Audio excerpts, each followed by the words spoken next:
다 같이 기도드리심으로 금요 예배 드리시겠습니다. 다 같이 기도드리시겠습니다. 하나님 아버지 참 감사드립니다. 오늘도 저희에게 예배를 허락하여 주셔서 저희가 주님께서 주신 그 은혜의 기회 속에 다시 한번 주님 앞에 선한 모습으로 살아갈 수 있는 주님 이 시간을 허락하여 주셔서 너무나도 감사드립니다. 주님께서 항상 우리를 생각하시며 우리가 주님 앞에 돌이키기를 원하시는 그 마음을 붙들고 저희 또한 무기력한 모습으로 살아가는 것이 아니라 무관심한 모습으로 살아가는 것이 아니라 주님을 향한 활력과 주님을 향한 갈급함을 갖고 나아갈 수 있도록 주님 이 시간 인도하여 주옵소서. 말씀과 찬양과 기도 이 예배 가운데 어떤 순서 가운데서도 계속 우리의 마음을 붙들어 주시고 은혜를 깨닫길 원하시는 하나님의 마음을 이 시간 더욱더 기억하며 어떤 악한 것들이 우리 마음을 헤집을지라도 그거에 마음 뺏기지 않고 오직 주님의 은혜 안에 거하기를 소망하며 갈급해하며 예배 끝날 시간까지 성령 하나님의 인도하심을 따라갈 수 있는 저희가 될 수 있도록 주님 이 시간 예배 가운데 주님 함께하여 주옵소서. 은혜가 너무나도 필요하지만 여러 상황들 때문에 이 자리에 함께하지 못하는 그들에게도 그 마음속에도 주님 찾아가 주셔서 그들이 주님의 은혜가 가장 귀하다는 것을 깨닫고 다시 이 자리로 주님 돌아올 수 있는 그 믿음 또한 그 은혜 또한 주님께서 함께하여 주옵소서. 감사드립니다. 예수님 이름으로 기도드립니다. 아멘. 다 같이 찬송가 315장 찬양 드리시겠습니다.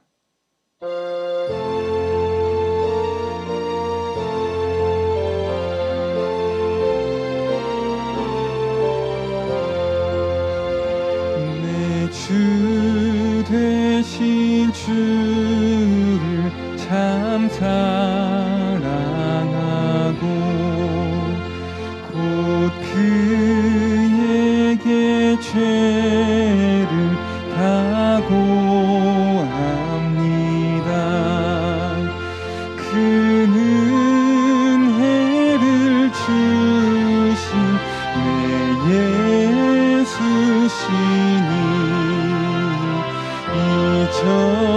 전보다 더욱 사랑합니다. 주 날 사랑하사 구하시려고 저 십자가 고난 당하셨도다. 그 가시관 쓰신 내 주 배우니 이 전보다 더욱 사랑합니다. 내 평생에 힘쓸 그 큰 의무는 주 예수의 덕을 늘 기립니다. 숨질 때에까지 내 할 말씀은 이 전보다 더욱 사랑합니다. 그 영광의 나라 나 들어가서 그 풍성한 은혜 늘 감사하리.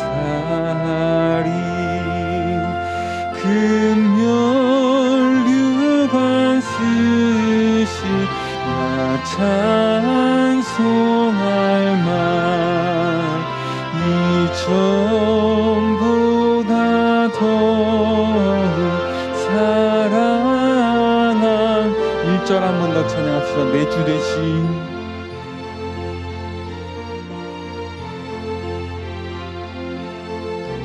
곧 그에게 죄를 다고합니다.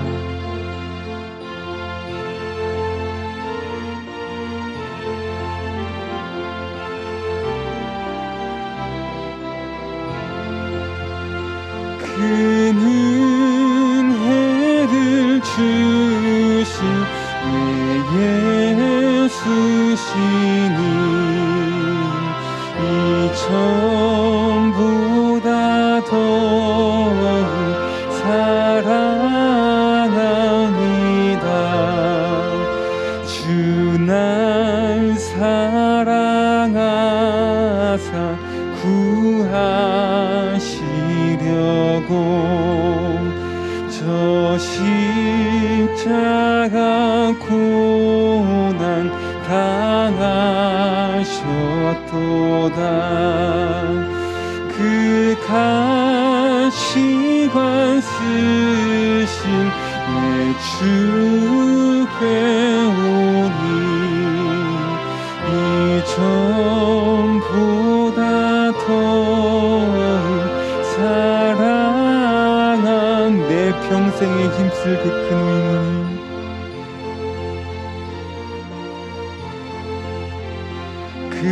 큰 의무니 그 주 예수의 덕을 늘 기림이라.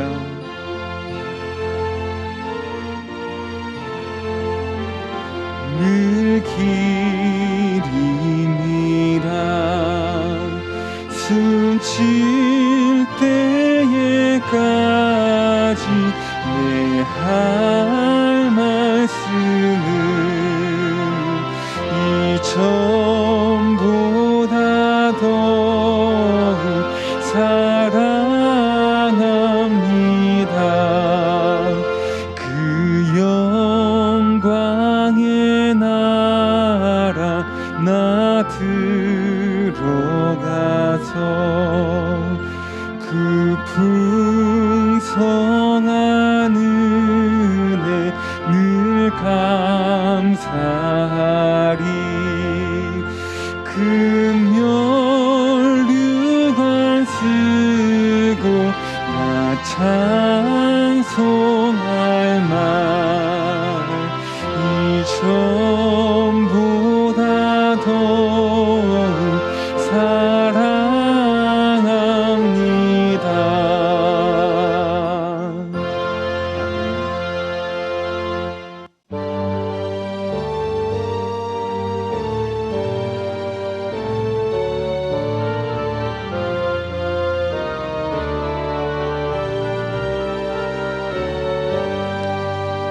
너 하나님께 이끌리어 일평생 주만 바라면 너 어려울 때 힘 주시고 언제나 지켜주시리.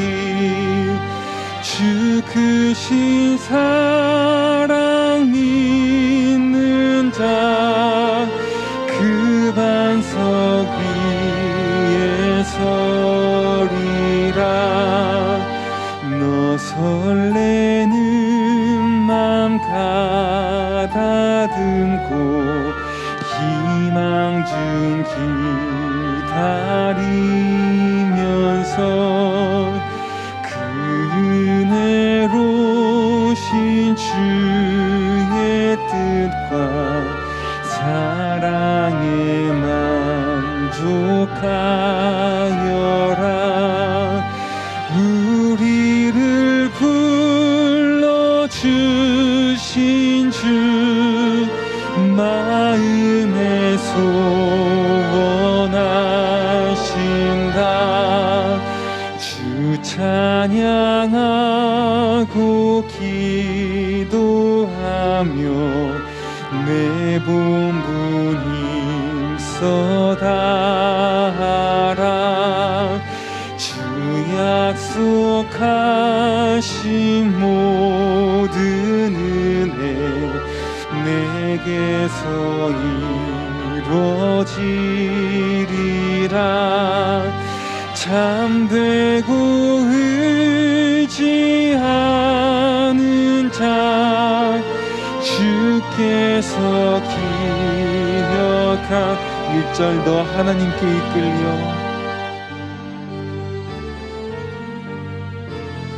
일평생 주만 바라며 일평생 주만 바라며 너 어려울 때 힘 언제나 지켜주시리.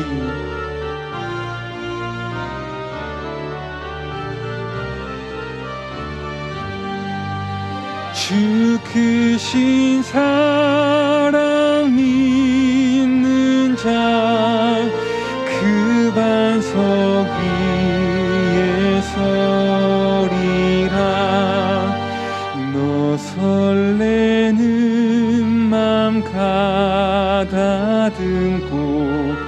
희망 중 기다리면서 그 은혜로우신 주의 뜻과 사랑에 만족한 우리를 불러주신 주, 우리를 불러주신 주, 마음에 소원한 주 찬양하고 기도하며, 주 찬양하고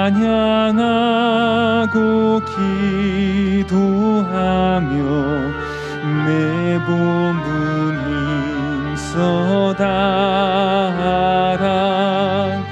주 약속하신 모든 은혜 내게서 이루어지리라. 참되고 의지하는 자 주께서 기억하시리. 아멘.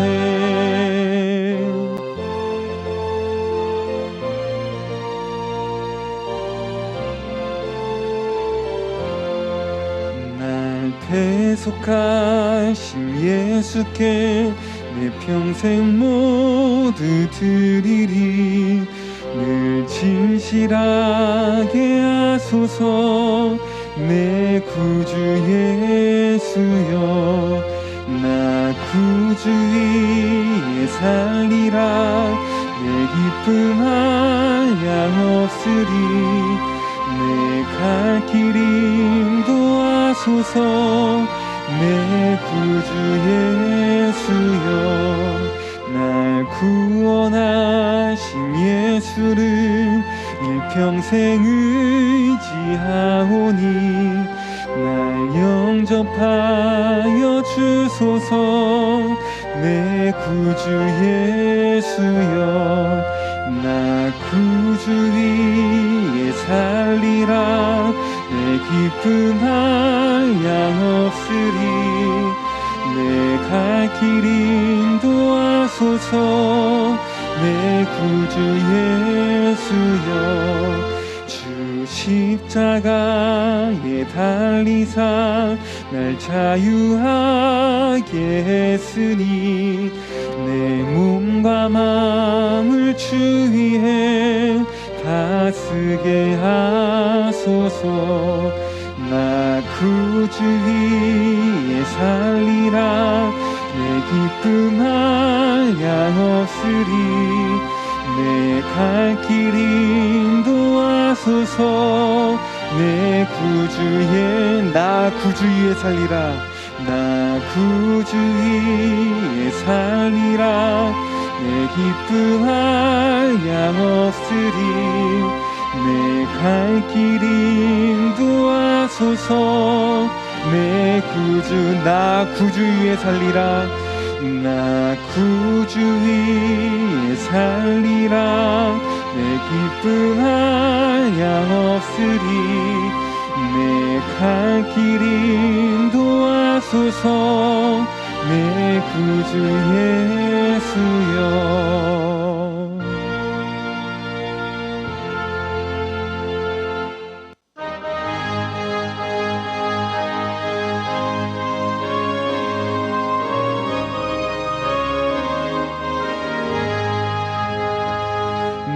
마음에 슬픔이 가득할 때 주가 위로해 주시리라. 아침 해같이 빛나는 마음으로 너 십자가 지고 가라. 참 기쁜 마음으로 십자가 지고 가라. 내가 기쁘게 십자가 지고 가면 슬픈 마음이 위로받네. 때를 따라서 주시는 심령의 힘을 얻고 주가 언약한 말씀을 기억하고 너 십자가 지고 가라. 참 기쁜 마음으로 십자가 지고 가라. 내가 기쁘게 십자가 지고 가면 슬픈 마음이 위로받네. 내가 맡은 일 성실히 주님 앞에서 상 받으리. 주님 앞에서 상 받으리. 주가 베푸신 은혜를 감사하며 너 십자가 지고 가라. 참 기쁜 마음으로, 참 기쁜 마음으로 십자가 지고 가라. 내가 기쁘게 십자가 지고 가면 슬픈 마음이 2절 때를 따라서 주신 은혜로서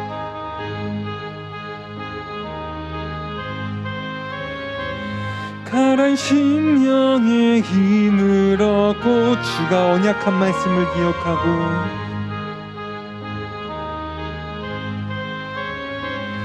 너 십자가 지고 가라. 참 기쁜 마음으로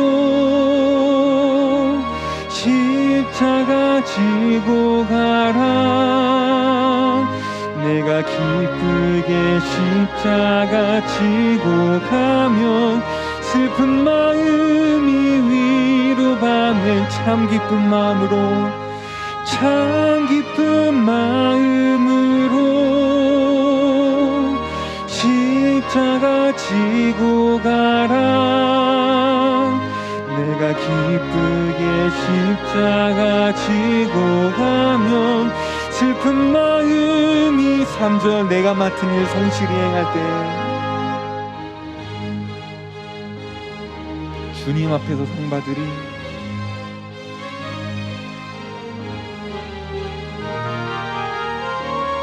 주가 베푸신 은혜를 감사하며 너 십자가 지고 가라. 참 기쁜 마음으로, 참 기쁜 마음으로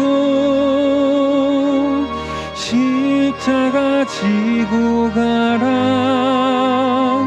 내가 기쁘게 십자가 지고 가면 슬픈 마음이 위로받네. 참 기쁜 마음으로, 참 기쁜 마음으로 십자가 지고 가라. 내가 기쁘게 십자가 지고 가면 슬픈 마음이 위로받네.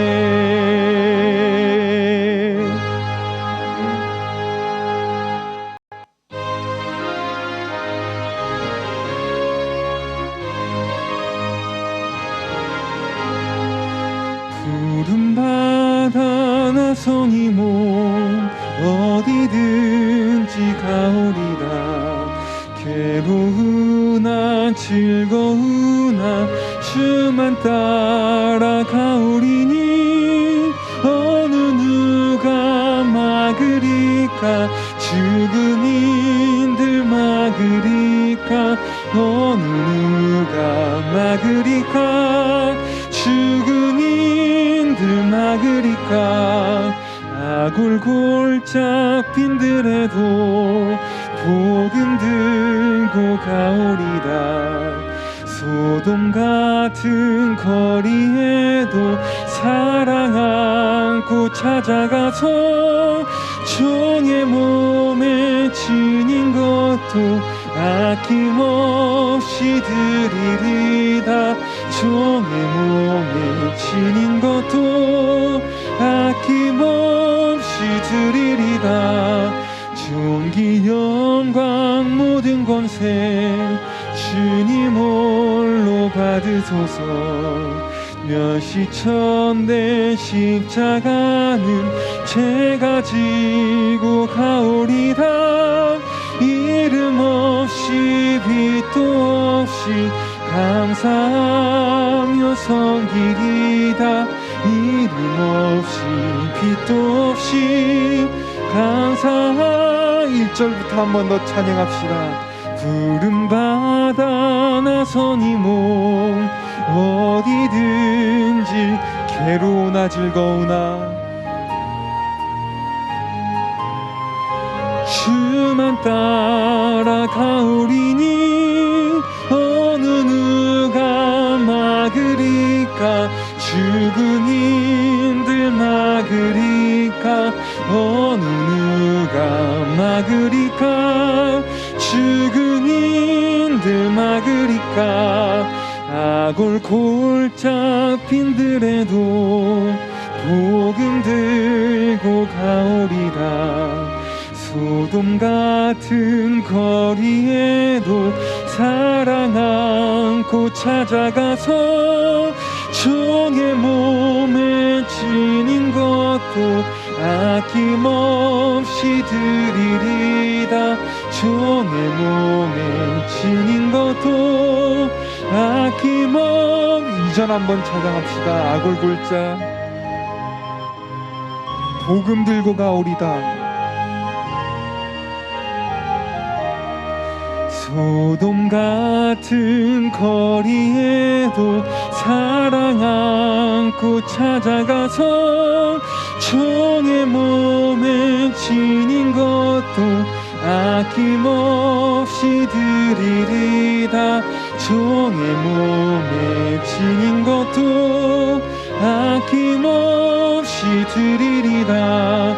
존귀 영광 모든 권세 주님 홀로 받으소서.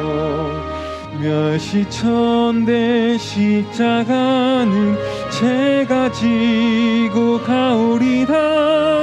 이름 없이 빛도 없이 감사하며 섬기리다. 이름 없이 빛도 없이 감사하며 섬기리다.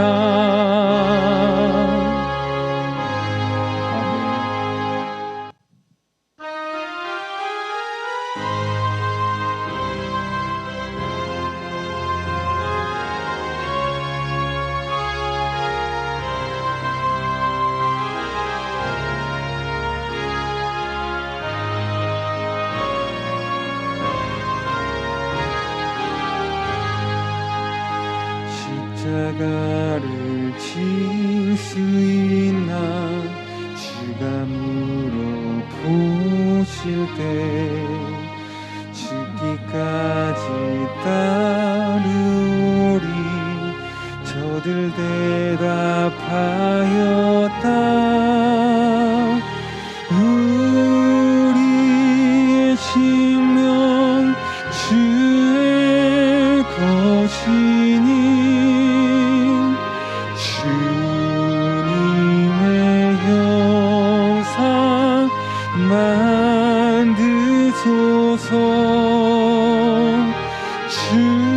주인도 따라 살아갈 동안 사랑과 충성을 바치오. 1절 십자가를 질 수 있나.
우리의 심령 주의 것이니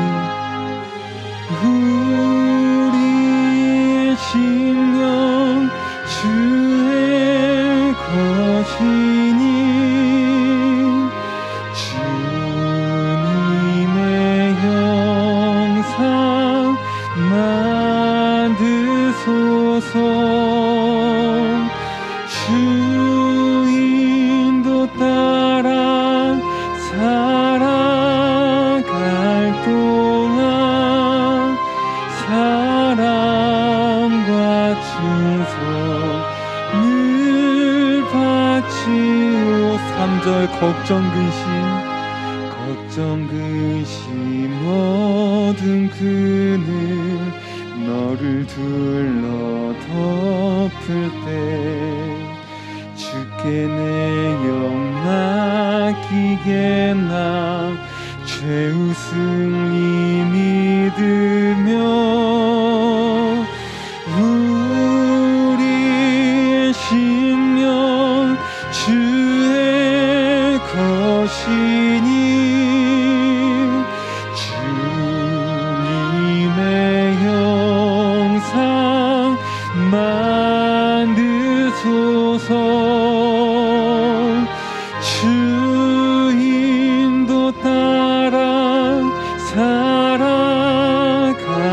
동안 사랑과 충성 늘 바치오리다.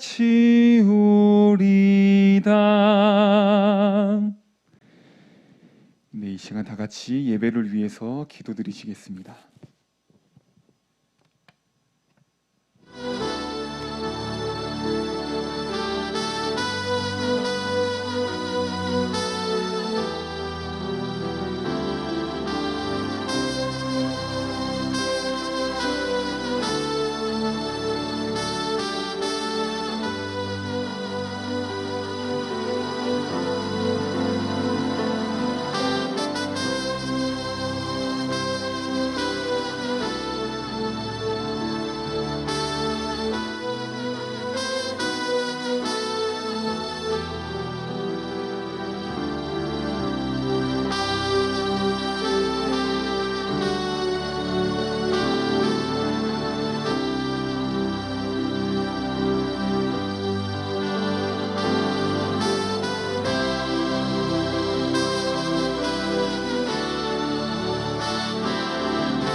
하나님 감사합니다. 하나님 예배할 수 있는 복된 시간 주심에 참으로 감사합니다.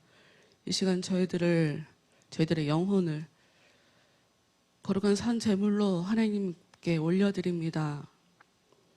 이 시간 주님께서 십자가에 못 박혀 돌아가신 것처럼 저희도 예수님의 그 죽음에 연합되어지는 그런 시간이 될 수 있도록, 그래서 새롭게 베풀어 주시는 그 은혜 가운데서 다시 태어날 수 있게 되는 그런 예배가 되어줄 수 있도록 끝나는 시간까지 성령으로 함께하여 주시옵소서. 교회에 속한 자들 한 사람 한 사람 찾아가 주시고, 코로나로 인해서 더 해이해지고 서로가 쉽지 않은 상황을 보내고 있는 요즘 근신하라 깨어라 말씀하시며 우리 주위에서 우리가 죄를 짓기를 기다리며 어떻게 하면 우리를 좀 더 강하게 구속해 볼까, 가진 방법을 가리지 않고 역사하고 있는 그 악한 것들의 그 더러운 역사로부터 얽매이는 것이 아니라 해방되어지는 일이 일어날 수 있도록, 더 이상 그 악한 것들에게 끌려다니지 아니하도록 하나님 한 사람 한 사람 찾아가 주시고 거룩한 영으로 그들에게 자유를, 은혜를 허락하여 주시옵소서. 그들의 영혼을 아름답게 하시고 힘있게 하시고 고귀하게 하시고 하늘의 그 영원한 것으로 그들을 치장하여 주시옵소서. 끝나는 시간까지 제 입술과 듣는 저희 모두의 귀 가운데 온전히 성령께서만 역사해 주시기를 다시 한번 간구드리며 예수님 이름으로 기도합니다. 아멘.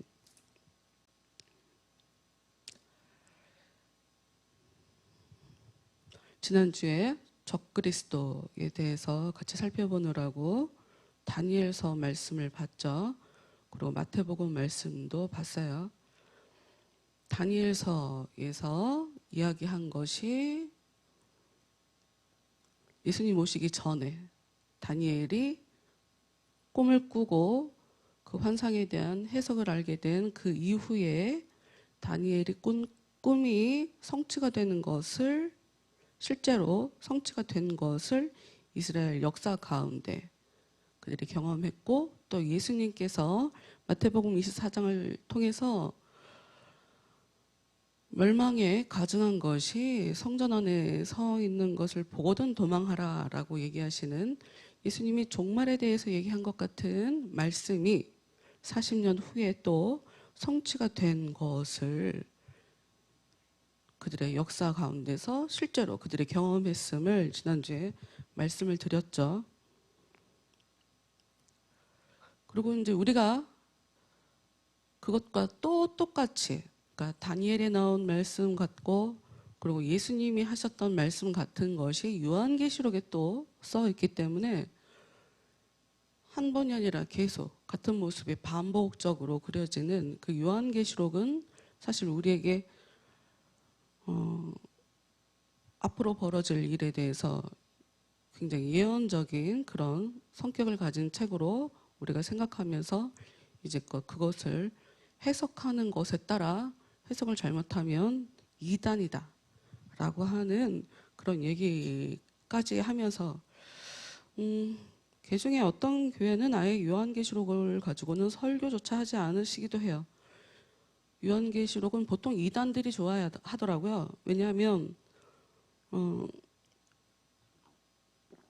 워낙 많은 상징들을 갖고 있어서 꿈보다 해몽이라고 자기들이 그렇게 근거도 없이 그냥 신학적인 뒷받침도 없이 그냥 어떤 해석을 하면 사람들은 아무것도 모르니까 또 그 사람이 그 지도자가 또 올바른 지도자인 줄 알고 살겠다고 그 사람한테 매달리게 되죠. 자기 마음대로 해석이 가능해요. 많이 건들지도 않으니까. 많은 학자들이 요한계시록을 많이 다루지 않으니 이단들이 자기 마음대로 해석하기 딱 좋은 말씀이 요한계시록이죠. 근데 여기서 이제 우리가 좀 봐야 될 게 있어요. 지금 계속적으로 제가 반복적으로 계속 매주 말씀드리는 게 있어요. 뭐냐면 성경이 저 장래에 아주 끝에 벌어질 그 일과 지금 혹은 잠시 후 미래에 벌어질 일을 구별하지 않는다.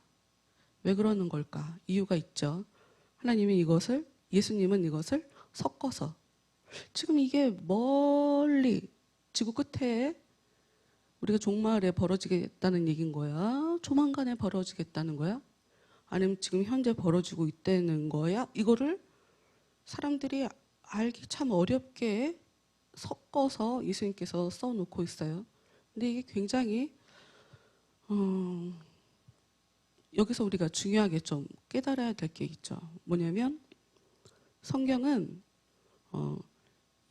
제가 그러니까 어려운 말을 하면 단어 자체가 어려워서 여러분들이 어려워 왜 이렇게 어려운 얘기를 해 하고 마음부터 닫아버려서 잘 그동안도 사용하지 않았던 이야기가 있어요. 뭐냐면 모형론이라는 거예요. 단어부터 대체 저게 무슨 얘기인가 싶죠. 모형론. 이 성경이 그러니까 쉽게 말하면 새로운 게 없다는 거예요. 새로운 게 없고 그 어떤 일이 계속 반복적으로 나타난다라는 얘기인 거예요. 앞에 벌어지는 일은 뒤에 벌어질 일의 모형인 거예요.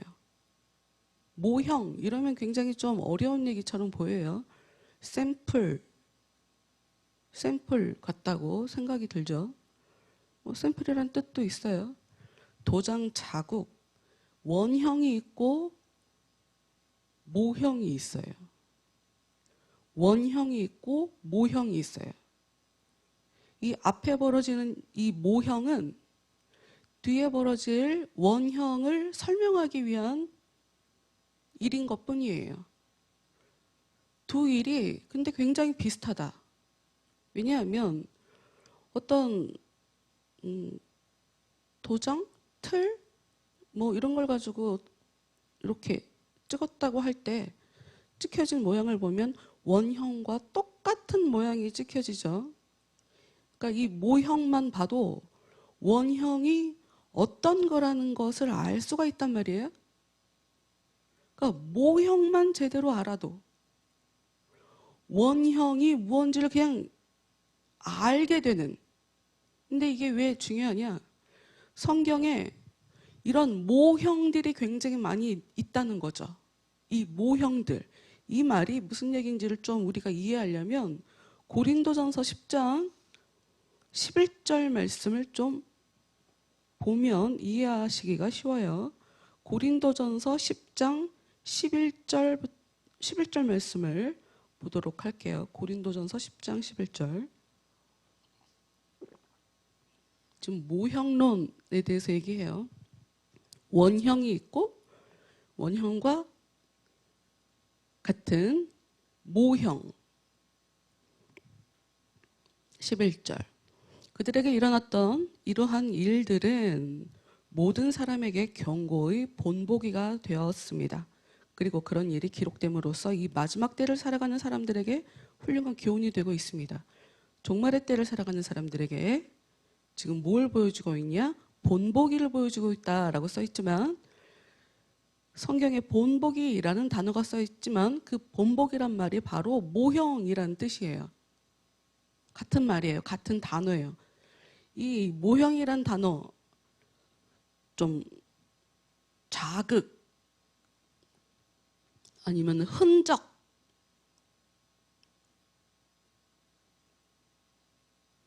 그리고 이 말 자체가 때리다, 치다 라는 말에서 만들어진 말이거든요. 왜냐하면 똑같은 모양을 만들어내려면 그 원형과 똑같이 찍어내야 되니까 쳐야 되잖아요. 그래서 흔적이 남는다 하는 그런 의미예요. 본보기, 흔적. 좀 다른 걸 얘기해 볼게요. 예수님께서 부활하시고 나서 부활에 대해서는 약속을 하셨기 때문에 그런데 제자들이 모여있는 곳에 예수님이 나타나셨어요. 제자들이 예수님이 부활하신 걸 봤죠. 근데 그 자리에 도마가 함께 있지 않았어요. 예수님이 부활하셨어. 우리가 봤어. 라고 했는데 도마가 믿지를 않아요. 나는 내 눈으로 그분의 손에서 못자국을 보고 십자가에 못 박혀 돌아가셨으니까 손에 못자국이 있겠죠. 당연히. 못자국을 보고 거기에 손가락을 넣어보며 또 내 손을 그분의 옆구리에 넣어보기 전에는 믿을 수가 없다. 요한복음 20장 25절에 써있는 말씀이에요. 도마가 그런 얘기를 하죠. 손에 못자국이라고 하는 이 말이 바로 지금 여기서 본보기, 흔적이란 말이에요. 지금 이게 다 똑같은 말이에요. 헬라어로는 같은 단어거든요. 지금 흔적.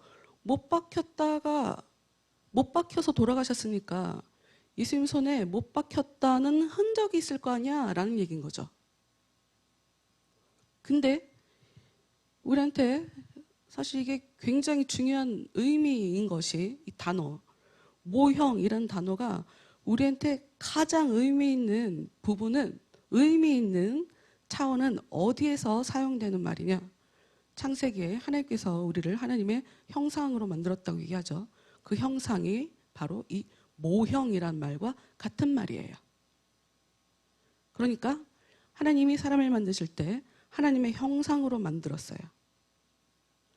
하나님은 아니지만 하나님처럼 만들었죠. 하나님이 원형이고 우리는 모형이에요. 하나님, 그러니까 우리의 형상으로 사람을 만들자라고 하는 그 이야기에는 이 사람이 하나님의 흔적을 갖고 있다. 하나님과 같은 존재라는 흔적을 갖고 있다라는 말이죠.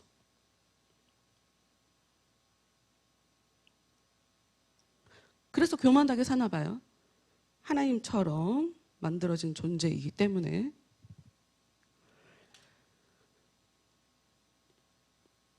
이걸 어떻게 좀 더 쉽게 설명할 수 있을까를 생각해 봤어요. 이 아이들을 키워보면 알거든요. 아이들을 키워본 사람들만 알아요. 뭐냐면 아이들을 이렇게 평소보다 오늘따라 좀 더 애들이 깔깔깔깔깔깔대고 웃으면서 막 더 신났다, 더 과격하게 웃는 것 같다. 그러면은 저희 집만 그런 게 아닐 텐데 혹시 우리 집만 그런 거면 어떡하지? 엄마들은 어떤 걸 생각하게 되냐? 저러다가 싸움 나겠다. 여러분 지금 이게 패턴이거든요. 저렇게 웃으니까, 다른 때보다 필요 이상으로 웃으니까, 다른 때보다 좀 더 에너지를 분출하는 것 같으니 싸우겠구나. 지금 이게 패턴을 읽은 거라고 보통 얘기할 수 있죠. 공식, 저렇게 필요 이상으로 웃으면 싸운다. 지금 이게 패턴이죠. 요 패턴이란 말이 바로 모형이란 뜻이에요. 말이 더 어려운가? 그러니까 이건 무슨 얘기냐면 어떤 일이 벌어졌을 때 지금 이 일이 왜 일어난 거지? 지금 이런 일이 벌어졌네? 이런 일이 벌어졌다는 것은 요 일이 일어나겠다는 뜻이구나. 이게 지금 흔적이고 요게 패턴을 지금 읽은 거예요. 요 일이 벌어진 것을 보니 요 일이 벌어지겠다는 뜻이구나 하고 알라는 거예요. 그럼 잠시 우리가 요번 지지난주부터 지금 적그리스도 얘기를 하는 것 같은데,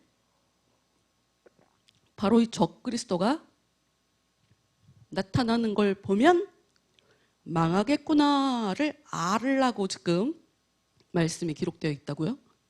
지금 이게 패턴을 읽은 거죠. 적그리스도가 나타났네? 망하겠구나.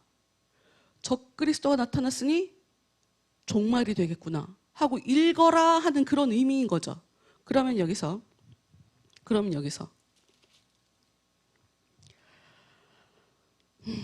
고린도전서 10장 1절부터 좀 읽어볼게요. 근데 패턴을 읽는 걸 할 거예요. 고린도전서 10장 1절부터 사랑하는 형제들이여, 옛날 우리 조상들이 광야에서 겪은 일을 잊지 마십시오. 왜 우리 조상들의 역사를 기억해야 할까요? 거기서 읽어내야 할 패턴이 있기 때문이죠. 원형이 있는데 그것을 사람들의 삶에 그 원형에 대해서 알 수 있게 하는 그 흔적들을 이 조상들의 삶에 갖고 있으니 그거를 기억해야 한다 하는 거예요. 이 말이 더 어려운가? 조상들이 광야에서 겪은 일을 잊지 말래요. 하나님께서는 구름을 보내어 모든 사람이 안전하게 바다를 건너갈 수 있도록 인도해 주셨습니다. 지금 잊지 말라고 하더니 갑자기 하나님께서 보호해 주셨다 라고 하는 것처럼 보이는 구절을 얘기하네요. 그런데 그 다음 구절을 보니 이게 단순하게 보호의 개념을 얘기하는 게 아닌 것 같다라는 걸 알 수가 있어요. 10장 2절. 이것을 그들의 세례라고 불러도 좋을 것입니다. 그러면 다시 10장 1절로 가서 바다를 지나간 것을 지금 이 사람들은 지금 이 고린도전서 바울은 세례라고 얘기를 하고 있어요. 세례라는 원형을 설명하기 위해서 사람들이 바다 한가운데를 지나갔다는 얘기죠. 세례를 받아야 여러분 지금 바다 한가운데로 바다가 갈라져서 지나갔어요. 어떤 일이 벌어졌어요? 죽지 않고 살게 됐죠. 바다가 안 갈라졌으면 쫓아오던 애국 군대에 의해서 잡혀서 다 죽었을 테니까. 그런데 바다가 갈라지면서 그 사이를 지나가게 됐어요. 그러면서 이들은 죽지 않게 됐죠. 이걸 지금 세례라고 얘기를 하고 있는 거예요. 세례를 받아야 너희 영혼이 산다 하는 것을 이야기해 주고 싶어서 지금 이 얘기를 하고 있는 거예요. 여기서는 지금 세례를 침례라는 단어를 또 설명을 해야 되는데 오늘은 그것이 메인이 아니니 그냥 일단 지나가도록 하겠습니다. 그들은 지도자인 모세에게 모든 것을 맡기고 바다와 구름 가운데서 세례를 받은 것입니다. 자기들의 믿음으로 바다를 건너갈 수 있었던 게 아니에요. 자기들은 아무것도 한 게 없어요. 지도자인 모세가 하나님께 기도해서 갈랐어요. 바다를 갈라서 건너가게 해줬죠. 이게 무슨 얘기냐?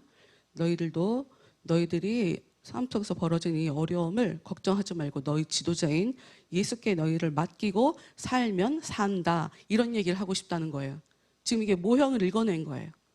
패턴을 읽어낸 거예요. 3절. 그리고 하나님께서는 이적을 나타내셔서 광야에서 먹을 음식과 마실 물을 그들에게 주셨습니다. 그랬죠. 40년 동안 광야 생활을 했어요. 사막에서 살았단 말이에요. 물이 없죠. 그런데 하나님께서 때마다 물을 주셔서 이들이 먹을 수 있도록 해 주셨어요. 4절. 그들이 마신 물은 그리스도께서 주신 물이었습니다. 그리스도는 능력 있는 바위로서 그들과 함께 계셨는데 그들은 바로 그 바위에서 흘러나오는 물을 마시고 새로운 힘을 얻었습니다. 분명히 광야에서 물이 있을 수 있는 상황이 전혀 아니죠. 사막에서 물이 어디 있어요? 그런데 바위가 물을 내면서 사람들이 물을 먹게 됐죠. 그런데 이 모습이 지금 예수님을 상징하는 거라는 얘기인 거예요. 예수님이 그 반석이다. 예수님이 목마른 사람들에게 물을 주는 반석인 거다. 그래서 사람들이 그 물을 마시면 광야에서 죽지 않고 살 수 있게 해주는 그 예수님의 모습이다. 그 반석이 예수님을 설명하고 싶은 그림이었던 거다. 지금 그 얘기를 하고 있는 건 거죠. 그런데 5절. 그러나 그들 대부분이 하나님께 순종하지 않았으므로 하나님께서는 그들을 광야에서 모조리 쓸어버리셨습니다. 네. 하나님에 대해서 계속 불평하던 사람들, 순종하지 않고 계속 의심했던 사람들, 하나님께서 원하시는 대로 살지 않은 사람들 다 죽었어요. 2사람만 삽니다. 광야에 나왔던 애굽에서 애굽을 했던 사람들 다 죽고 2명만 그 약속의 땅에 들어가게 돼요. 다 죽어버리죠. 6절. 요거에서는 그럼 우리가 어떤 패턴을 읽어야 되냐? 어떤 깨달음을 가져야 되냐? 6절. 이 일을 통하여 우리는 그들처럼 악한 일을 하거나 우상을 숭배해서는 안 된다는 경고를 받습니다. 구체적으로 어떤 일이 있었는지에 대해서는 이야기하지 않을게요. 지금 오늘 이야기하고 싶은 건 모형론. 어떤 사건을 통해서 어떤 패턴을 읽어내고 그거를 통해서 우리가 살 길을 새롭게 모색한다. 우리를 살려주시려고 하나님께서 어떤 상황 속에서 무엇인가를 깨닫게 하는 어떤 징조들을 보여주신다. 지금 그런 얘기를 하고 싶어서 계속 얘기를 하고 있는 중이에요. 7절. 성경에도 이튿날 그들은 아침 일찍 일어나 번제물과 화목제물을 바치고 먹고 마시며 일어나 신나게 놀았다라고 기록되어 있습니다. 우리에게 주는 또 하나의 교훈은 음행에 빠져서는 안 된다는 사실입니다. 광야에서 살던 사람들이 재물을 만들고가 아니라 송아지를 금으로 만들고 거기서 그게 하나님인 것 마냥 음식을 먹고 춤을 추고 아주 잔치를 벌였었어요. 그러다가 어떤 일이 벌어졌냐? 8절. 2만 3천 명이 죽게 되는 일이 성경에 기록되어 있거든요. 지금 그 얘기를 하고 있어요. 우리에게 주는 또 하나의 교훈은 하나님이 아닌데 소를 만들어 놓고 이게 하나님이구나 하고 섬기던 바람에 그 많은 사람들이 죽어갔단 말이죠. 그러니 우리는 그걸 보면서 무엇을 깨달아야 되냐? 우상 숭배하면 안 된다. 하나님만 섬겨야 된다. 하는 것을 우리가 배워야 한다. 그런 얘기를 하고 있는 거예요. 9절. 또 주께서 얼마나 참아주시는가를 시험해서도 안 됩니다. 그런 자들은 다 뱀에 물려 죽었습니다. 이런 일이 벌어져요. 불평불만하다가 뱀이 나와서 사람들을 물어서 죽이는 그런 장면들이 있거든요. 그거를 통해서 우리는 무엇을 깨달아야 되냐? 10절. 또 하나님을 향해 불평을 하거나 하나님께서 여러분을 대하시는 일에 불만을 늘어놓아서도 안 됩니다. 그들은 하나님께서 보낸 천사들에게 멸망당하였습니다. 뱀을 지금 천사라고 얘기하면서 불평불만하면 저렇게 뱀이 죽이는 거 봤지? 조상들이. 그걸 보고 아우 우리 조상들이 불평불만하다 죽었대. 이런 생각을 할 수 있죠. 아니면 어떻게 불평불만했다고 하나님이 뱀을 통해서 사람들을 죽일 수가 있어? 약속의 땅에 들여보내준다고 데리고 나와놓고서 어떻게 죽일 수가 있어? 이렇게 깨달음을 얻을 수 있어요. 여러분 꿈보다는 해석이에요. 이게 왜 중요하냐? 해석이라는 것은 내가 가지고 있는 세상을 바라보는 내 시각, 내 틀을 가지고 해석을 하거든요. 그러니까 이 사람이 어떤 사람이냐에 따라 다 다른 해석을 하게 됩니다.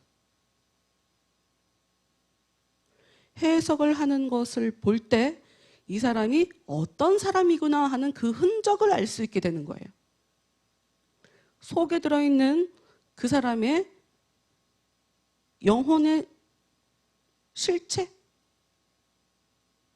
우리가 겉으로 보이는 것을 그 사람에 대해서 다 안 거라고 우리가 얘기할 수 없다고요?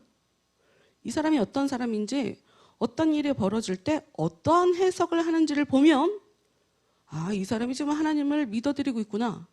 아, 이 사람이 철저하게 내중심적으로 세상을 바라보고 있구나. 철저하게 믿을 생각이 없구나 하는 것을 해석을 보고 그 흔적, 그 모형을 알 수 있게 된다. 11절 우리가 처음 읽었던 말씀이죠. 그들에게 일어났던 이런 일들은 모든 사람에게 경고의 본보기가 되었습니다. 그들이 과거에 겪었던 일들, 이스라엘 백성들 그렇잖아요. 한국에서 살고 있는 우리가 아니 지금 이게 거의 4,000년 전에 벌어진 일을 얘기를 하고 있는데 그때 벌어진 일을 우리가 왜 배워야 돼? 사실 따지고 보면 서양 종교가 아닌데 우리 옛날 어르신들은 모르니까 기독교를 서양 종교라고 생각을 하셨단 말이에요. 우리나라 종교도 아닌데 왜 그 종교를 믿어야 돼? 근데 그것이 성경의 그 내용이 이 세상을 살고 있는 모든 사람들에게 하나님은 이러신 분이다. 하나님은 지금 이러고 계신다. 하나님은 이것을 중요하게 여기신다. 등등을 가르쳐주는 그런 책이라는 거예요. 그래서 기록을 했다는 거죠. 12절 볼게요. 12절. 그러므로 조심하십시오. 누가 언제 같은 죄를 범할지는 아무도 모릅니다. 아유, 이 말씀은 좀 재미가 없게 써져 있어요. 이 말씀은 우리가 보통 보는 그 성경으로 봐야 훨씬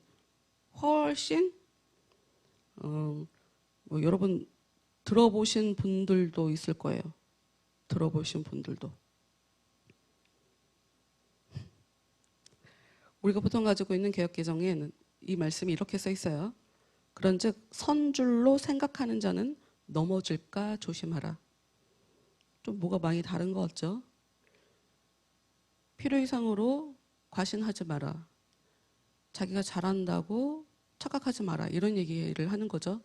그런 오만한 마음을 갖고 있으면 넌 넘어지게 된다. 지금 이런 얘기를 하고 있는 거예요. 그런데 이런 본보기들 단순하게 뭐 인류의 역사가 뒷담을 통해서 이렇게까지 우리가 발전하게 됐다라고 얘기하는 그런 학자도 있어요. 어찌 보면 뒷담이죠. 이스라엘 백성들이 어머 이러다가 혼났대. 어머 예수님을 죽였대. 성경 보면 그래요. 하나님을 그렇게 사랑한다고 하는 다윗이 세상에 여자 때문에 넘어졌어. 뒷담이에요. 성경에 보면 좋은 얘기만 써 있지 않거든요. 근데 그런 책이, 그런 기록들이 좋은 것만 써도 될 것 같은데 굳이 그들이 저지른 나쁜 것들, 어찌 보면 굉장히 좀 수치스러운 것들, 이런 것들이 왜 써져 있냐? 13절 때문이에요. 13절도 우리가 보던 성경이 훨씬 더 좋은데 13절 먼저 현대어 성경 말고 우리가 보통 보는 성경을 한번 제가 읽어드릴게요. 아시는 분들은 알아요. 사람이 감당할 시험 밖에는 너희가 당한 것이 없나니 오직 하나님은 미쁘사 너희가 감당하지 못할 시험 당함을 허락하지 아니하시고 시험 당할 즈음에 또한 피할 길을 내사 너희로 능히 감당하게 하시느니라. 종말론에서 정말 얘기하고 싶은 부분이 바로 이 부분인 거예요. 종말론. 왜 언젠가 미래에 벌어질 일과 바로 얼마 후에 벌어질 일과 왜 이런 것들이 뒤섞여서 써져 있는가? 하나님은 지금 현재 벌어지는 일들을 통해서 아니면 잠시 후에 벌어지는 이 일들을 통해서 마지막 그때를 준비하고 싶으신 거예요. 그쪽에서 사람들이 많이 넘어지지 않게 그들의 현실을 자신들이 처한 이 상황 속에서 나의 영적인 현실, 그러니까 즉 나의 모형, 내 속에 내 영혼이 어떤 상태인가 라는 것을 가르쳐주기 위해서 두 가지를 섞어서 사용하고 있다. 13절. 여러분에게 파고드는 악한 욕망은 새로운 것도 별다른 것도 아니라는 점을 기억하십시오. 이 얘기예요. 여러분 우리가 겪는 죄라고 하는 것은 새로운 게 아니에요. 새로운 게 아니에요. 주일에 잠깐 말씀드렸던 것 같은데 이번 주일인가? 지난 주일인가? 생각이 안 나네. 아담과 하와에 대한 기록을 기독교 안에서도 그것이 그냥 단순한 설화나 신화 정도로 치부해버리는 사람들이 있어요. 그러면 보통 그 부분을 생각하지 않으시는 분들은 괴롭다고요? 그럼 기독교가 가짜라는 거야? 하나님이 창조를 안 하셨다는 얘기인 거야? 이거 굉장히 복잡하게 생각을 하게 되는데 하여튼 너무 멀리 가지 말고 그냥 로마서 안에서도 우리가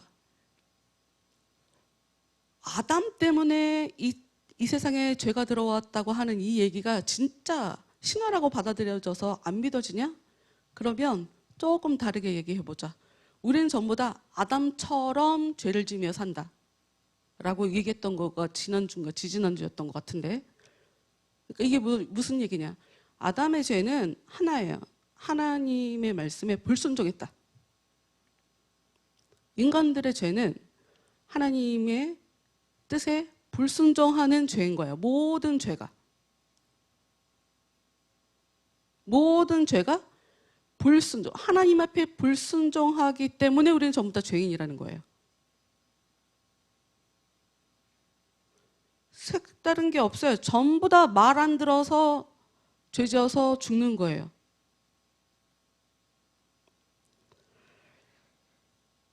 읽어볼게요. 많은 사람들도 여러분보다 앞서 같은 문제에 부딪혀 싸워왔기 때문입니다.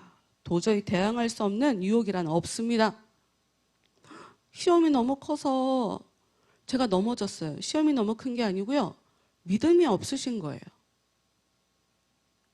그렇게 자신에게 그렇게 점수를 후하게 주시면 안 돼요. 왜 힘든 일이 벌어지고 왜 넘어지는 일이 벌어지나?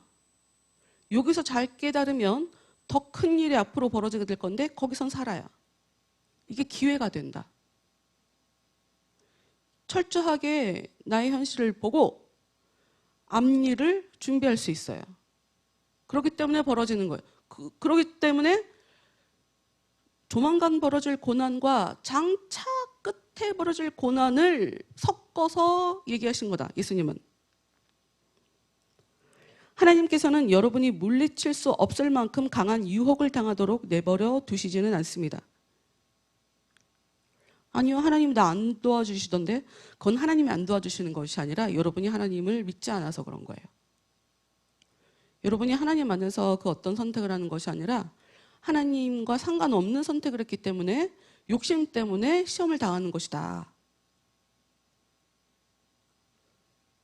우리가 우리의 마음속에 하나님 두는 걸 싫어하기 때문에 하나님이 도와주시지 않는 거지 하나님이 그냥 안 도와주시는 게 아니다. 하나님께서는 이것을 약속해 주셨고 또 그분은 말씀하신 대로 실행하십니다. 유혹을 피할 수 있는 길을 보여주실 하나님을 믿고 여러분은 인내로서 그 유혹을 극복해야 합니다. 그러니까 지금 이 말씀이 우리한테 가르쳐 주시는 건 하나님이 우리한테 정말 가르쳐 주고 싶어 하시는 것이 무엇이냐? 어려운 일이 벌어질 때 그것을 피할 수 있는 길을 하나님께서는 주신다는 거죠. 그러면 여기서 우리가 다시 마태복음 24장으로 가도록 하겠습니다. 마태복음 24장. 마태복음 24장에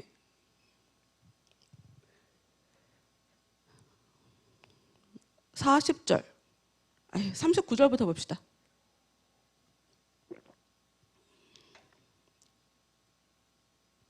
39절. 사람들은 홍수가 나서 휩쓸려 갈 때까지도 무슨 일이 일어나고 있는지 아무것도 모르고 있었다. 내가 올 때도 그럴 것이다. 정말 다 망하는 때 지금 일이 벌어지고 있는 걸 사람들이 전혀 알지 못했어. 노아 때 온 세상이 물로 심판받을 때 이 그 물 심판에 대한 이런 전설 같은 것은 온 세상 사람들이 다 공유하고 있는 그런 사건인 거 여러분 아세요? 인디안도 그런 동굴 벽화에 그런 사건을 그렇게 기록하고 있거든요. 40절. 그때 두 사람이 밭에서 일하고 있어도 한 사람은 데려가고 한 사람은 버려둘 것이다. 두 여자가 함께 맷돌을 갈고 있어도 한 사람은 데려가고 한 사람은 버려둘 것이다. 아까 고린도전서 10장과 비교해 볼 때 지금 이것은 어떤 결과냐? 준비가 된 사람은 데려감을 당하는 거고 준비를 전혀 하지 않은 사람은 버려둠을 당하는 거예요. 42절.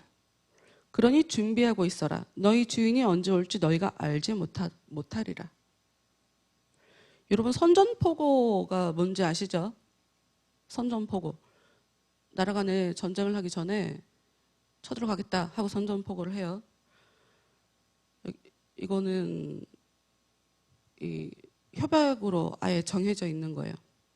선전포고를 안 하잖아요. 굉장히 오래된 역사가 굉장히 오래된 건데 선전포고를 하는 이유가 뭘까요? 내가 쳐들어갈 건데 둘 중 하나죠. 내가 쳐들어갈 거야. 내가 미리 알려줬어. 잘 준비해봐. 아니면 죽기 싫으면 항복해. 선전포고가 한쪽 사람들한테는 싸우자. 근데 생각을 어떻게 하느냐에 따라 살려줄게가 될 수도 있어요. 이 선전포고를 안 하고 무조건 쳐들어가잖아요. 이게 왜 곤란해지냐? 국제적으로 인정을 받을 수가 없어요. 이게 왜 인정받는 게 중요하냐? 여차하면 같이 싸워줘야 되거든, 다른 나라에서. 이 선전포고 이거 굉장히 중요해요. 그런데 정말로 늘 통해서 예수님이 우리한테 가르쳐 주시는 것은 다 이런 선전포고의 성격을 가지고 있죠. 벌어질 거야. 반드시 벌어져. 준비해. 준비를 하면 살아. 준비를 안 하면 죽어. 여러분, 지구 종말에만 국한시켜서 생각할 것이 아니라 짧게는 우리의 목숨, 우리 안 죽고 영원토록 사는 존재는 없어요. 우리 어떤 인간도 태어나면서부터 죽음을 향해 달려가는 것이 인간의 운명이죠. 인간의 숙명이에요. 그러면 의도를 하든 의도를 하지 않든 죽고 난 이후엔 어떤 평가가 뒤따르게 되죠. 사람들이 평가하게 될 거고요. 성경은 하나님이 네가 이 땅에서 어떤 삶을 살았다라고 하는 평가를 내린다고 얘기를 하고 있어요. 어떤 사람은 의미 있게 삶을 잘 살아서 사람들 앞에 좋은 사람으로 사람들이 정말 가슴속에 기억하는 그런 이름들이 되고 그를 계속 추억하고 또 하나님께도 칭찬받고 하는 그런 사람이 있을 테고 뭐 나한테 욕을 하든 말든 나는 그냥 내가 하고 싶은 대로 살다 갈 거다. 김태현이라고 하는 어떤 친구가 얼마 전에 스토킹하던 여자를 죽이면서 잡히는 그런 장면이 뉴스에 나온 적이 있었는데 와 살다 또 저런 건 또 처음 보네 싶은 것이 혹시 여러분 보셨는지 모르겠어요. 경찰들이 이 사람을 잡고 나왔단 말이야. 기자들 앞에 마당에 기자들 쫙 서 있죠. 근데 뭐라고 질문을 하니까 이 사람이 갑자기 경찰한테 팔 좀 놔주시겠어요? 경찰이 자기가 여태까지 경찰 생활하면서 그런 얘기를 처음 들어봤다는 거예요. 못 알아들었어 그래갖고요. 네? 팔 좀 놔주시라고요. 이래갖고 팔을 놓으라고 하고 무릎을 꿇었어. 쇼지요. 그 여자도 죽이고 스토킹하던 여자도 죽이고 동생도 죽이고 그 엄마도 죽이고 그 사람들한테 미안하다는 얘기 안 하더라고. 기자들이 자기에 대해서 어떻게 얘기할까? 먼저 죄송한데 기자님들의 질문에 다 일일이 대답을 못할 것 같다. 어머 나 진짜. 여러분 관종이 아닌 사람 없어요. 우리가 관종기 있는 사람을 좀 비웃잖아요. 약 올리고 쟤 관종이냐 막 이러지만 여러분 관종기가 없는 사람 없어요. 아닌 척 착각하지 마세요.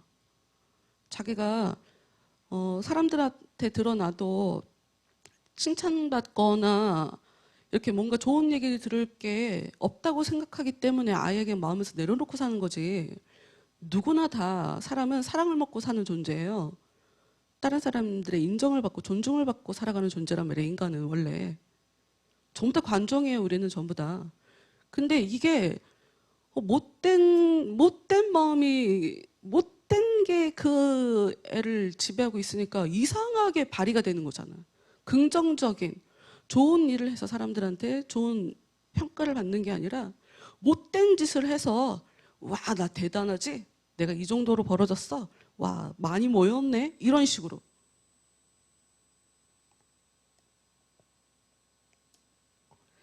징조 얘기를 하고 있으니 징조 얘기를 지금 우리가 계속 예수님의 재림이 일어나기 직전에 벌어지는 징조에 대해서 계속 얘기하면서 적그리스도 얘기를 하면서 얘기를 하는 중이었죠. 지금 우리가 본 마태복음 24장에서 징조는 하나밖에 없어요. 징조는 하나밖에 없어요. 15절이죠. 지난주에도 봤죠. 다니엘에서 봤었던 말씀. 그러므로 예언자 다니엘이 말한 대로 흉측한 물건이 거룩한 곳에 선 것을 보거든 유대에 있는 사람들은 산으로 도망하라. 그 전까지 예수님이 하신 얘기를 보면 24장 3절부터 한 얘기를 보면 전쟁이 일어났다는 소문을 들어도 두려워하지 마라. 아직 아니야. 기근과 지진이 일어날 거야. 아직 아니야. 예수님을 믿는다는 이유로 고통당하고 죽임을 당하게 될 거야. 사람들이 너희를 미워할 거야. 그런데 아직 아니야. 언제 끝이 오냐면 거짓 예언자가 나타나고 그래서 사람들이 많이 미혹되고 세상이 무법천지가 돼. 그러면 끝나는 거야 라고 써있죠.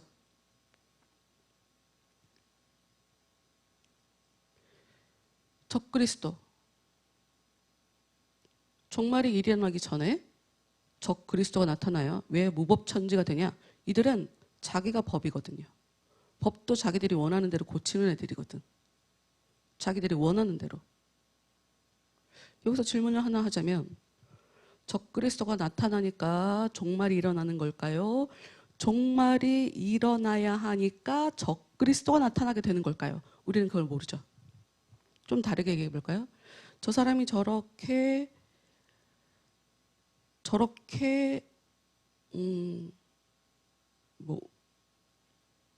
난폭 운전하는 못된 습관이 있다고 한번 얘기해 볼까요? 난폭 운전하는 아니야. 평소에는 운전을 잘했어. 평소에는 모범 운전이야. 그런데 그날따라 난폭 운전을 해서 죽게 된 걸까요? 그 사람이 죽어야 되니까 갑자기 일이 막 벌어지면서 그가 화가 날 수밖에 없었고 그래서 난폭 운전을 하게 됐고 그런데 어쩌다가 일이 벌어져서 죽게 된 걸까요? 여러분이 그걸 구별할 수가 없어요.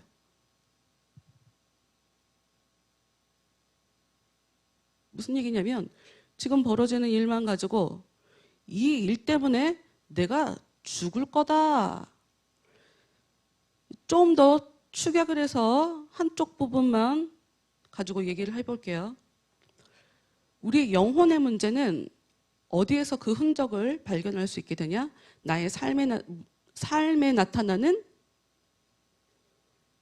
어려움의 문제에서 내 영혼의 상태에 대한 흔적을 알 수 있게 돼요. 그러니까 내 영혼이 구원받게 될 것이다 라고 하는 궁극적으로 끝에 가서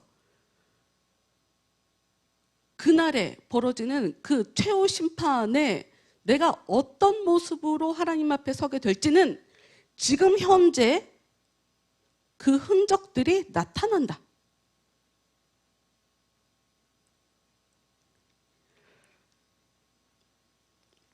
여기서 중요한 거. 지금 15절 말씀을 보면 15절 말씀에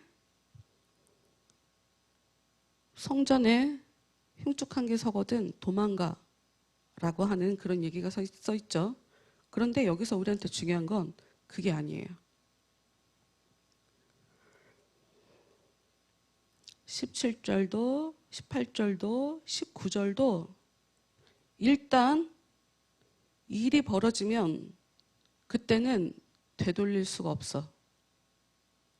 그냥 도망가야 돼. 그런데 20절 말씀부터 볼게요. 마태복음 24장 20절. 분명히 어려운 일이 벌어질 건데 특정 어떤 사람에게는 그 어려움을 당하지 않고 데려감을 당하는 일이 벌어진다 하고 우리가 처음에 뒤에서 봤죠? 맷돌 갈고 있는데 한 사람은 데려감을 당하고 이거 봤죠? 지금 이것과 관계에 대해서 우리가 봐야 되는 거예요. 20절. 겨울이나 안식일에 피난 가는 일이 없도록 기도하여라. 세상 처음부터 지금까지 없었고 앞으로도 다시 없을 고통을 겪게 될 것이기 때문이다. 그 기간이 단축되지 않는다면 아무도 구원받지 못할 것이다. 그러나 하나님께서 택하신 사람들을 위해 그 기간을 단축해 주실 것이다. 이게 무슨 말이냐? 사람들은 일이 벌어지면, 특히나 내 삶에 어떤 굉장히 심각하고 어려운 일이 벌어지면 내 인생이 망했구나라고 생각하게 돼요. 근데 믿음을 가진 사람, 기도할 수 있는 사람은 아직 아니라고. 믿음 없는 사람은 하나님이 지켜줄 수가 없지만, 믿음이 있는 사람은 하나님이 그 남은 자, 믿음 갖고 있는 애들은 다 살려준다고. 요한계시록에 보면 하늘에서 불이 내려와갖고 하나님의 자녀들만 보호하고 나머지 애들은 다 불태워 죽이는 그런 장면이 요한계시록에 나온단 말이죠. 죽을 것 같아. 못된 애들이 이 하나님의 자녀들을 다 싸고 죽이려고 지금 그러고 있는 상황이야. 근데 하늘에서 불이 내려갖고 얘네들 막 다 태워 죽이는 그런 장면이 나온다고요. 그 얘기가 무슨 얘기냐? 아무리 힘든 일이 벌어져도 네가 기도하면 하나님이 널 도울 거야. 여러분, 이게 지금 마태복음만 나오는 게 아니에요. 지금 모욕론이라는 말이 이게 굉장히 중요한 것이, 이 구약성경을 보면 어떤 믿는 자들이 기도해서 하나님께서 심판하시려고 하는 그런 계획들이 취소되는 일이 굉장히 자주 나와요. 그리고 처음 계획보다 하나님의 처음 계획은 다 죽여버리려고 하는 게 처음 계획이었어. 그런데 기도하니까 다 안 죽여. 분명히 하나님이 얘를 끝장내겠다라고 마음을 잡고 시작을 하셨는데도 불구하고, 얘가 갖고 있는 믿음이 그 어려움을 조율할 수 있는 변수로 작용하게 된단 말이에요. 그래서 하나님이 망하게 하려고 하는 것도 취소가 되고, 100이란 강도로 얘네들 무너뜨리려고 했다가 50으로 감하기도 하고 그런 일이 벌어진다는 거예요. 우리에게 있어서 종말론은 어떠한 의미냐? 네가 그때 살아남으려면 지금 현재 똑바로 잘 살아. 지금 현재 벌어지는 일을 정말 믿음으로 살아. 네가 기도만 할 수 있으면 너는 나 죽었구나 하는 그런 일들에서 계속 건짐받게 될 거야. 이런 의미가 있는 거예요, 우리한테.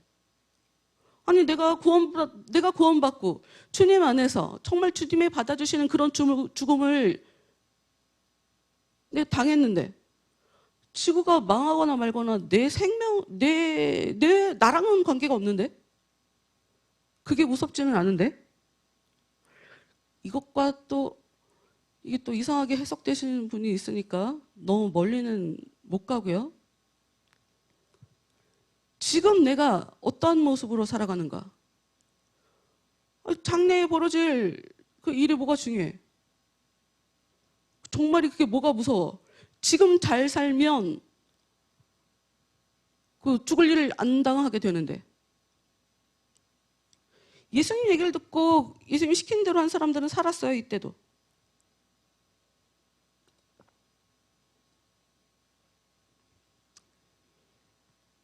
여러분, 적그리스도가 나타난대요. 적그리스도가 나타나면 예수님이 재림하신대요.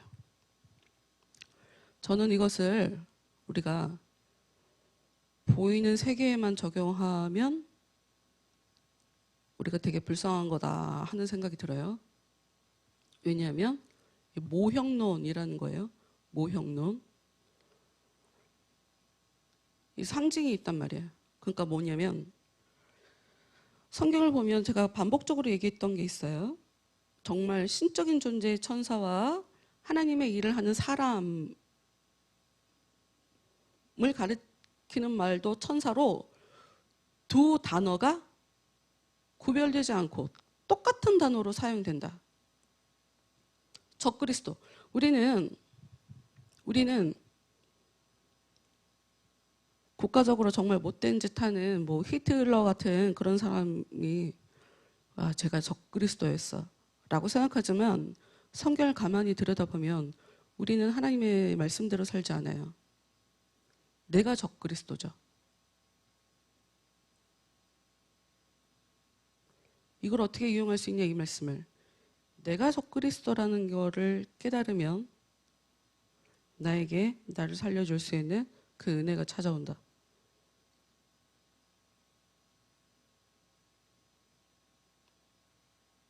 내가 정말 악한 자라는 것이 제대로 확인이 되면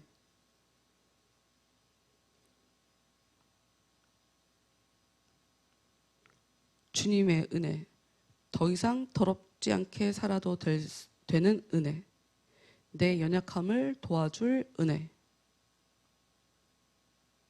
나에게 은혜를 줘서 나를 이제는 새로운 존재로 살 수 있도록 도와주는 은혜가 오죠.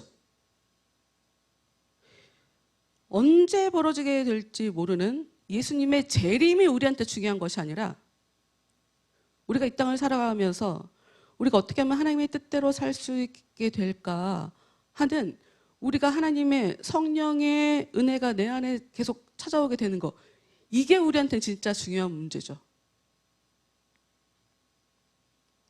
이게 되면 정말에 어떤 일이 벌어지든 그건 우리한테 전혀 중요하지 않아요. 내 현재 은혜 안에서 살고 있으니까 너무 당연하죠. 내가 하나님 앞에 의미가 없는 사람인데 나한테 성령을 왜 주세요? 말도 안 되지. 내가 정말 힘들다, 내가 정말 악합니다 라고 하는 고백을 주님 앞에, 전 정말 가증스러운 사람입니다. 저는 멸망해도 전혀 억울하지 않은 그런 악한 존재입니다를 내가 거룩한 곳에서 주님 앞에서 고백할 수 있다면 성령께서 나한테서 찾아오셔서 내 안에 있는 이 악한 것들을 정리해 주시죠. 그리고 내가 정말 숨쉬고 살 수 있도록, 새로운 인생을 살 수 있도록 도와주시는 거죠.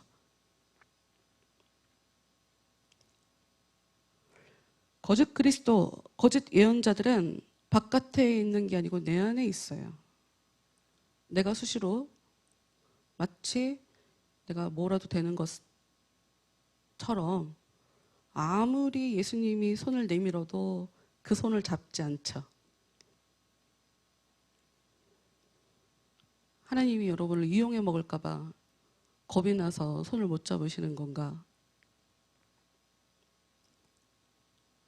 하나님 뜻대로 살아야 된다라고 해도, 근데 저도 사실 그런 기억이 있고, 많으신 분들이 교회에 가서 교회에 발을 담그면 너무 깊게 발을 담가 버릴 것 같아서 그게 부담스러워서 교회에 깊게 발을 못 담그는 사람이 있거든요. 그게 지금 거짓 그리스도가 그 속에서 역사한 거예요. 그거를 때려잡아야죠. 지금 내 영혼을 죽이려고 내 안에서 미혹하게 하는 악한 것이 그렇게 하나님에 대해서 오해하게 만든 거지, 내가 지금 올바른 판단을 한 게 아니란 말이에요. 신앙생활 하다 보면 제일 화나고 짜증나는 것이 하나님을 그냥 호구 정도로 생각하고 도깨비 방망이 정도로 생각해서 힘든 일이 벌어지면 도와달라고 교회도 열심히 나와요. 매달리기도 하고 울면서 기도하더라고. 깜짝 놀랐어. 근데 자기가 원하는 대로 안 되면 떠나가고 한 걸음 더 나아가 뭔가 자기가 원하는 것이 성취가 되면 또 맘 편하게 또 교회에 등 돌리더라고요. 진짜 믿음이 아니니까.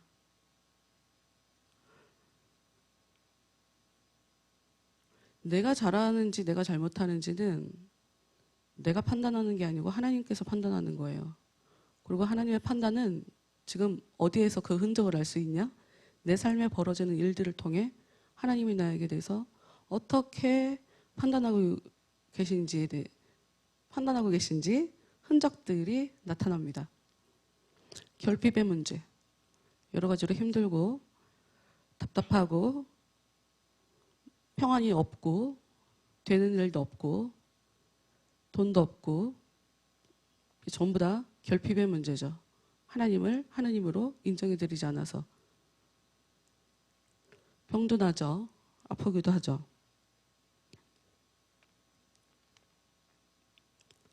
하나님은 죄 짓는 사람을 심판하려고 이 땅에 존재하시는 그런 분이 아니에요.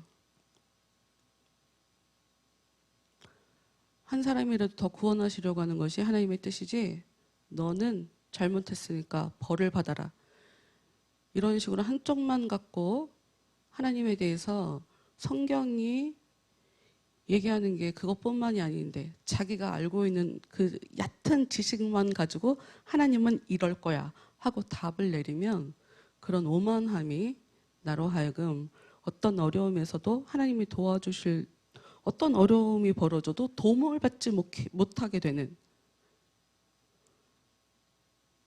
그런 불쌍한 삶을 살아가게 된다.